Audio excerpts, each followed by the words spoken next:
മാനസിക വെല്ലുവിളി നേരിടുന്ന പെൺകുട്ടിയെ ബലാത്സംഗം ചെയ്ത കേസിൽ ഒളിവിൽ പോയ പ്രതി 12 വർഷങ്ങൾക്ക് ശേഷം പിടിയിലാകുന്നത് കേരള പോലീസിന്റെ അന്വേഷണ മികവിൽ. ഇന്റർപോളിന്റെ സഹായത്തോടെയാണ് വിഴിഞ്ഞം സ്വദേശി യഹിയ ഖാനെ പോലീസ് അറസ്റ്റ് ചെയ്തത്. ഷാർജയിൽ ഒളിവിൽ കഴിഞ്ഞ കാലയളവിൽ പ്രതി 2 തവണ വിവാഹം കഴിച്ചിരുന്നതായും അന്വേഷണത്തിൽ കണ്ടെത്തി. വിഴിഞ്ഞം സ്വദേശിയായ പ്രതി യഹിയ ഖാൻ 2008-ൽ പാത്രം വിൽപ്പനക്കായാണ് കോട്ടയം പാലായിലെത്തിയത്. മാനസിക വെല്ലുവിളി നേരിടുന്ന പെൺകുട്ടി മാത്രം ഉണ്ടായിരുന്ന വീട്ടിൽ എത്തിയ യഹിയ ഖാൻ പെൺകുട്ടിയെ ക്രൂരബലാത്സംഗത്തിന് ഇരയാക്കി. വൈകാതെ തന്നെ പ്രതിയെ പോലീസ് പിടികൂടി. അറസ്റ്റിന് പിന്നാലെ ജാമ്യം നേടി പുറത്തിറങ്ങിയ യഹിയ ഖാൻ ഒളിവിൽ പോകുകയായിരുന്നു. 2012 പിടികിട്ടാപ്പുള്ളിയായിട്ട് പ്രഖ്യാപിച്ചു. 2022 വരെ പല ടീമും ഇതുമായി ബന്ധപ്പെട്ട അന്വേഷണം നടത്തിയെങ്കിലും കണ്ടെത്താനായില്ല.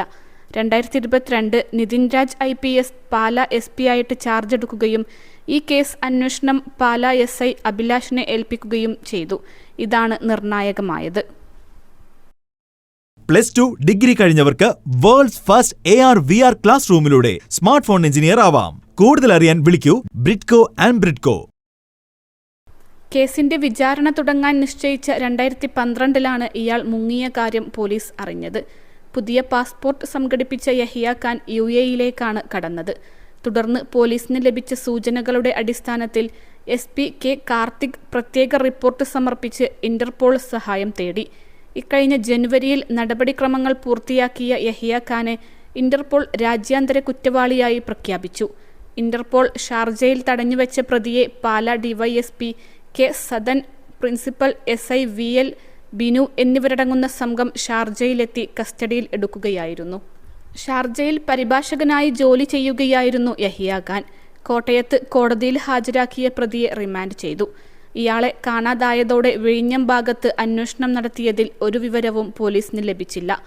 തുടർന്ന് കണ്ണൂർ മുഴപ്പിലങ്ങാടി ഭാഗത്ത് ചെന്ന് അന്വേഷിച്ചപ്പോൾ വിഴിഞ്ഞം ഭാഗത്തുള്ള ഒരു ആൾ കണ്ണൂർ മുഴപ്പിലങ്ങാടി ഭാഗത്തുള്ള ഒരു പെൺകുട്ടിയെ കല്യാണം കഴിച്ചതായി അറിഞ്ഞു.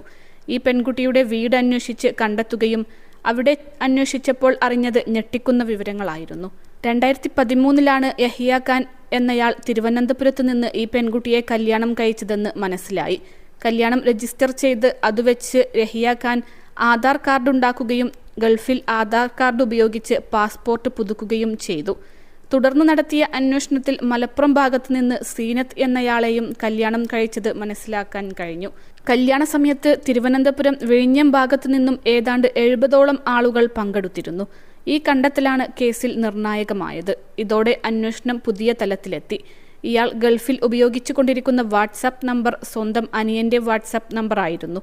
ഇത് മനസ്സിലാക്കിയതോടെ യഹിയ ഖാനെതിരെ ഓപ്പൺ വാറണ്ട് പുറപ്പെടുവിച്ചു. പിന്നീട് ലുക്കൌട്ട് നോട്ടീസും. DYSP AJ തോമസിന്റെ നേതൃത്വത്തിലാണ് ഇതെല്ലാം നടന്നത്. പിന്നാലെ റെഡ് കോർണർ നോട്ടീസും വന്നു. അതുവഴി ഇന്റർപോൾ ഷാർജയിൽ വെച്ച് അറസ്റ്റ് ചെയ്യുകയും ചെയ്തു. ഇന്റർപോളിന്റെ ഇന്ത്യയിലെ ഏജൻസിയായ CBI മുഖാന്തരം കേരള പോലീസിനെ അറിയിച്ചു. അവർ ഷാർജയിലെത്തി പ്രതിയെ നാട്ടിലെത്തിക്കുകയും ചെയ്തു. അങ്ങനെ യഹിയ ഖാൻ വീണ്ടും റിമാൻഡിലായി. 21 ലക്ഷത്തോളം സന്തുഷ്ടരായ ഉപഭോക്താക്കളും 2 ലക്ഷത്തോളം തിമിര ശസ്ത്രക്രിയകളും പൂർത്തിയാക്കിയ മലബാറിലെ ഏക കണ്ണാശുപത്രി. ലോകോത്തര നിലവാരമുള്ള ചികിത്സാ സംവിധാനങ്ങൾ, എല്ലാ നേത്രരോഗ ചികിത്സാ സൗകര്യങ്ങളും വിദഗ്ധരായ ഡോക്ടർമാരുടെ മേൽനോട്ടത്തിൽ. Al Salama high hospital, hospital road, Perinthalmanna.